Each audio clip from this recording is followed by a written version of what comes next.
जादू बा हम तो फंस गए नी जान।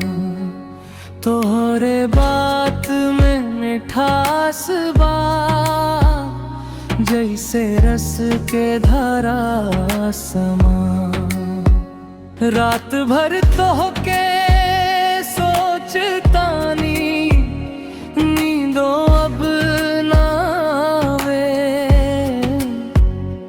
दिलवा हमार पागल हो गई बस तो के ही चाहे। तोहरे बिना मन न लागे हो सजनवा दिनवा कटे ना रतिया। तोहरे बिना जीना मुश्किल बा तू ही बन गई बटिया।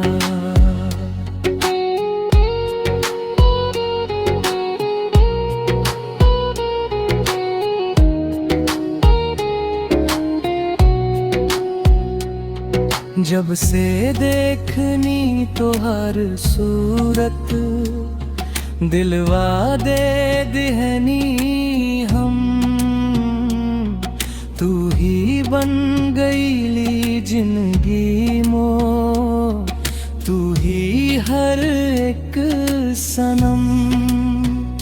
तोहरे हंसी पे जान लुटे अबे तोहरे खातिर अब सपना में रोज आवस तू हम तो हरा में ही जी। अब तोहरे बिना मन ना लागे हो सजनवा तू बन गई सांस।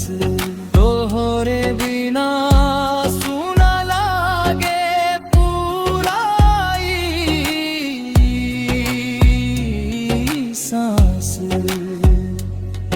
आजा हो सजन दिनवा पुकारे। तोहरे बिना सब सूना लागे रहना पाई अब दूर तोहरा से। आके लगा जा सीने से तोहरे साथ जीना चाहतानी तोहरे साथ मरब। हर जन्म में साथ निभाई तोहरे संग ही रहब। चांद सितारा गवाह बन जावे प्यार हमार साचा। तोहरे नाम के सिंदूर सजई तू बन जा हमरा साचा। तोहरे बिना मन ना लागे हो सजनवा दिनवा कटे ना रतिया। तोहरे बिना जीना मुश्किल बा तू ही बन गई बटिया।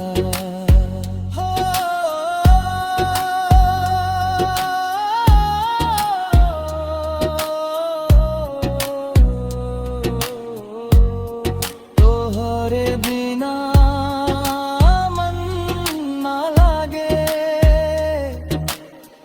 दिलवा रोवे दिनदा। आजा हो सजनवा अगर चाहो तो मैं इसी गाने